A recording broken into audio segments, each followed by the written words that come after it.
mga sakay. Ito na yung kwarto na pinagkulungan ni Rizal bago siya dinala sa Lunita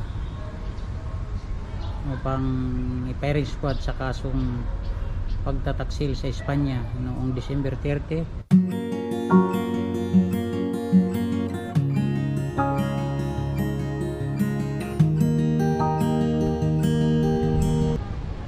What's up mga sangkay? Panibagong araw at panibagong adventure. Ang location ko ngayon ay nandito tayo sa Port Santiago dito sa Manila.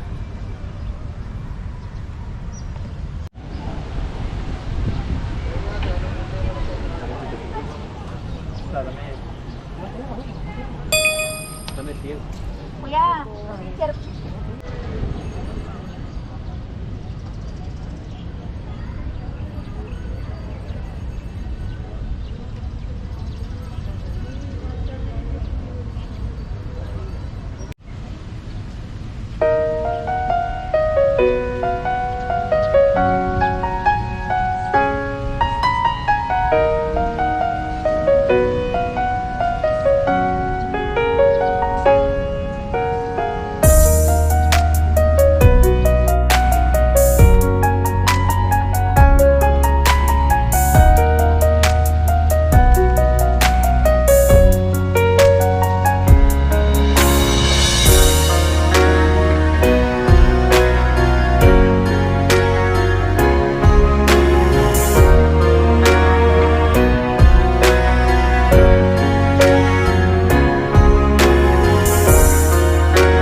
Marami na rin namamasyal.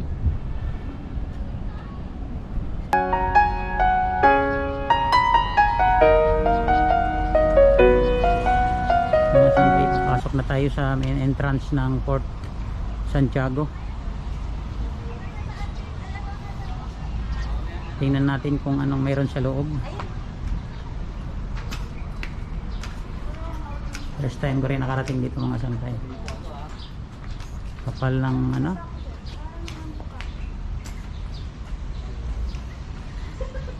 pader.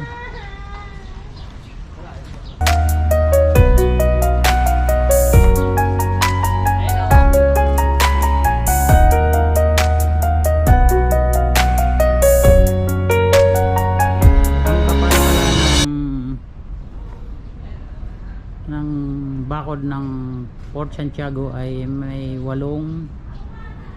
talampakan at ang taas nito ay may 22 talampakan daw.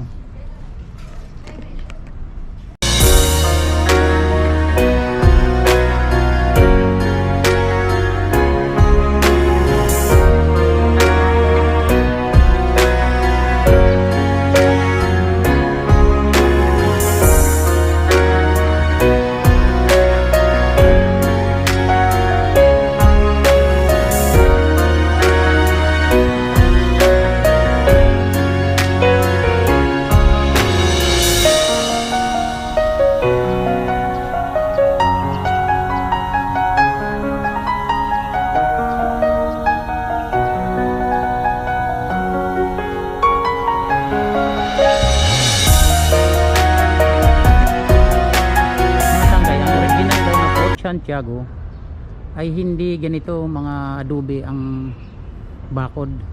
Noong 1574 ang Port Santiago ay made of logs at sinira ng mga piratang Chinese, at muntik na itong masakop sa pamumuno ni Lin Ping or Limahong.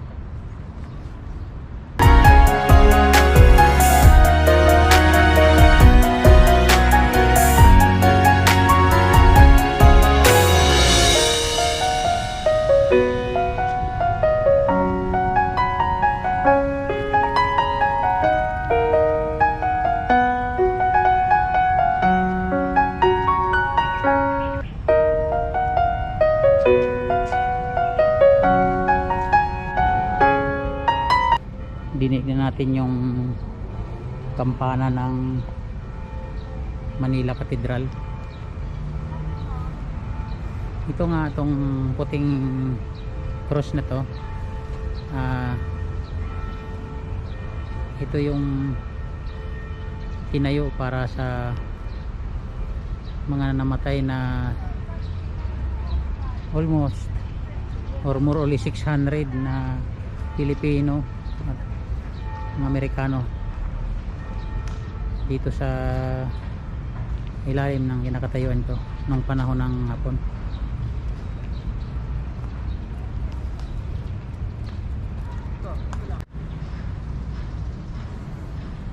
Ito yung Dungeons of Fort Santiago. Silipin natin.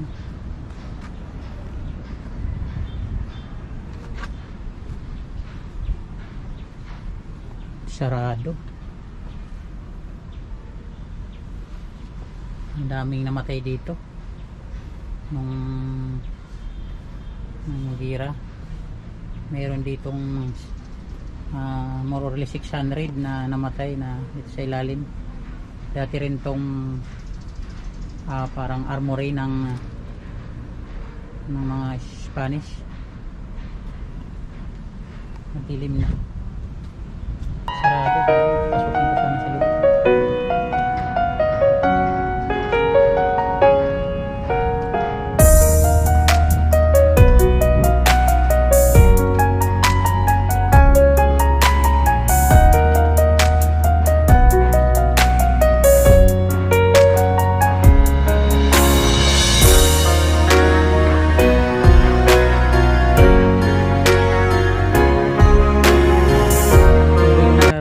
Pag dito ka banda sa lugar na to, kasi dito yung maraming namatay sa ilalim nito.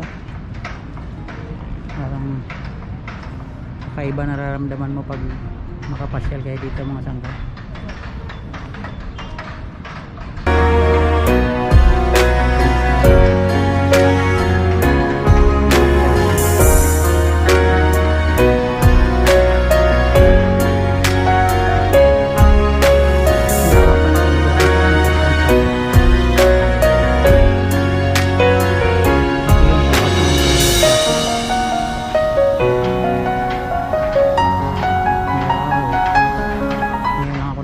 Dito grabe, mayroon dito lalim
ng Port Santiago.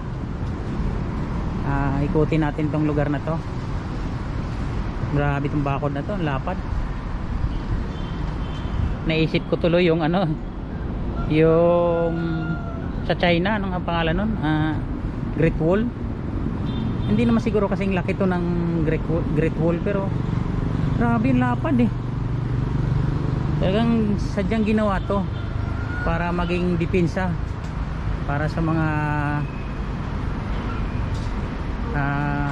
mananakop, mga kalaban ng panahon ng Kastila.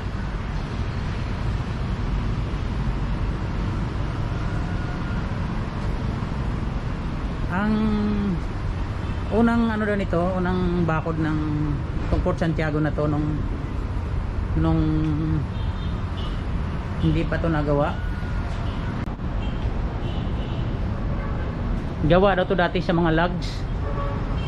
Kaya nga lang nung napasok sila ng mga pirata mga piratang Chinese sa pamumuno ni Lin Ping or Limahong, muntik na tong maagaw ng mga pirata.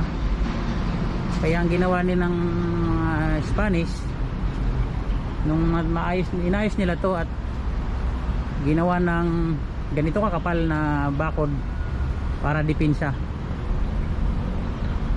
Grabe, ang tagal siguro ginawa to. Sabagay nasakop naman tayo ng mga Spanish sa loob ng 333 years. Kaya di tayo magtataka kung gaano katagal din ginawa tong strukturang ito.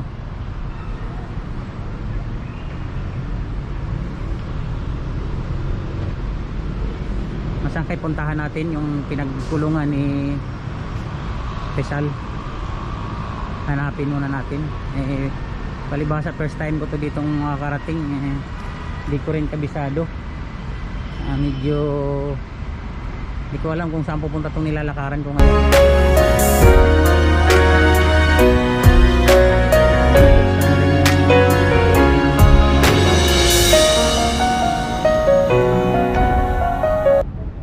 Noong 1898, labanan ng Spain versus American, kasama na po ang ating mga Philippine Revolutionary Army at nagapi nila ang mga Kastila.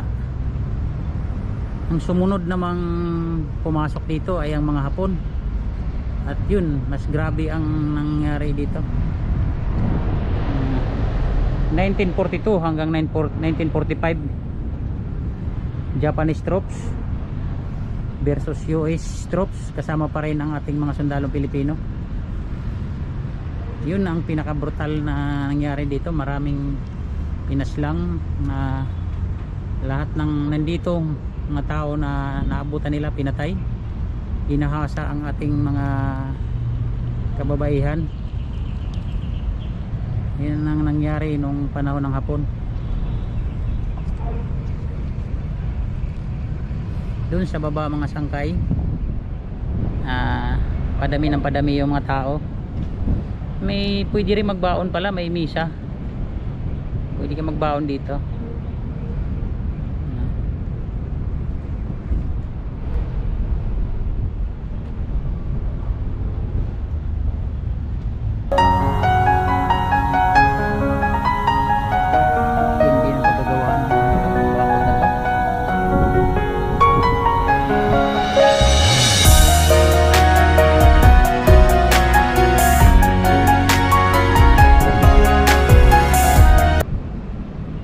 Hanap ko pa rin mga sangkay ang pinagkulungan ni Rizal, ang ating pambansang bayani. Nahanap ko kung saan siya pinulong bago siya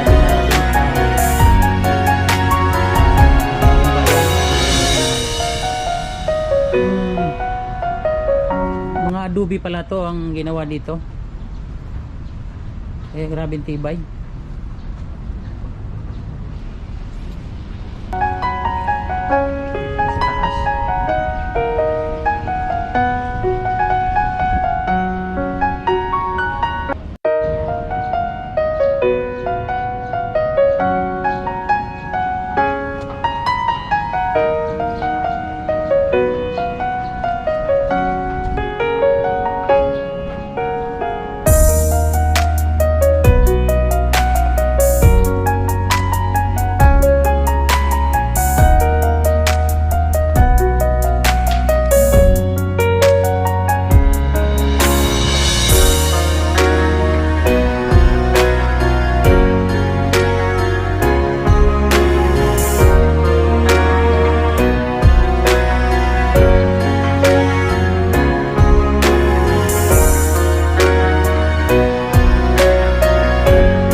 lugar na to. Dito pinulong si Rizal. Ito oh. Bago siya ay firing squad noong December 30, 1896. Itong lugar na to.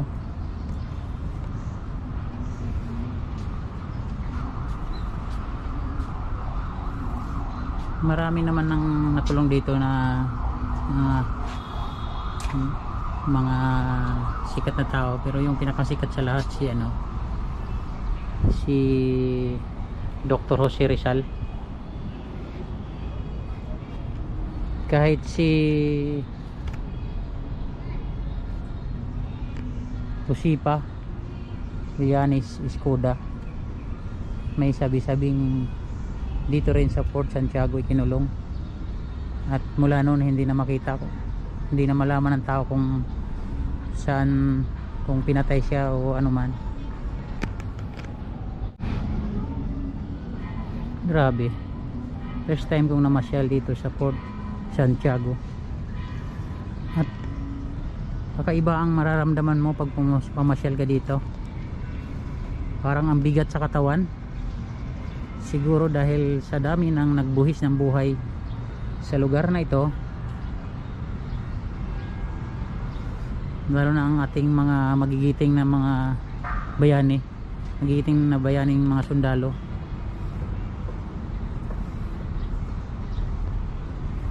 Pakiramdam ko pag dahil nandito ako ngayon, parang nasa ano rin ako, parang nasa sementeryo. Mabigat sa katawan na kakaiba ang mararamdaman mo. Sa dami ba naman ng namatay dito, ang pinakamalupit na nangyayari dito nung panahon ng Hapon, ito. Kung mahilig ka sa kwentong kababalaghan, multo, pwede dito dito. Pwede mong takutin ang sarili mo sa dami ng namatay na tao dito.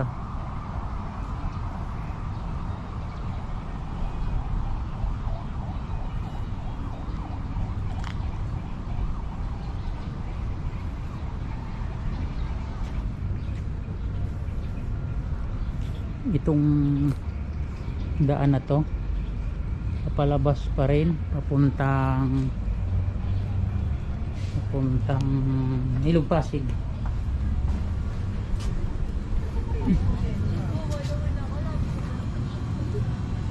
Sarapin ang hangin, ayan nga lang, maamoy mo na ano, parang amoy dagat. Mga tao din dito. Hi, gorgeous! Kailangan mo.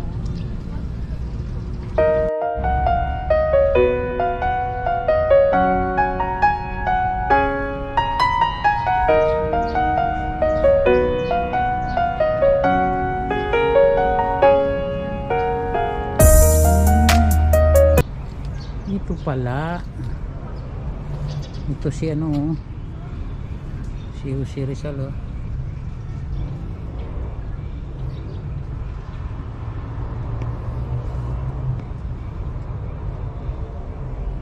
Dito siya yata kinulong, dito siya kinulong.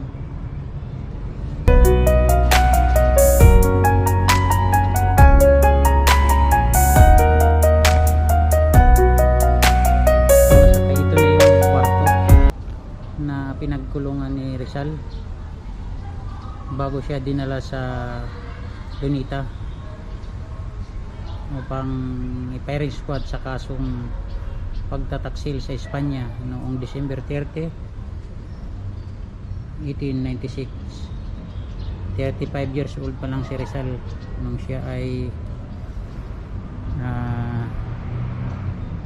namatay. Sulaiman Theater.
dilim na. May mga madami na ring ilaw. Ito.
Sa labas at may tumutugtog din dito.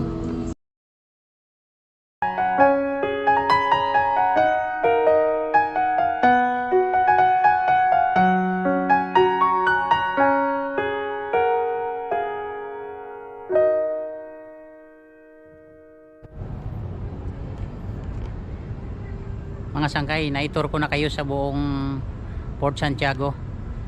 Ang masasabi ko lang, grabe ang tapang ng ating mga ninuno para ipaglaban, ipagtanggol ang ating bayan. Ika nga ni General Douglas MacArthur, give me 10,000 of Filipino soldiers and I will conquer the world. Ganon siya kabilib sa ating mga kasanduluhang Pilipino. Hanggang dito na lang mga sangkay at uwi na tayo. Bye bye. Thank you sa patuloy na panonood sa aking vlog. At sa wakas 1,000 na tayo.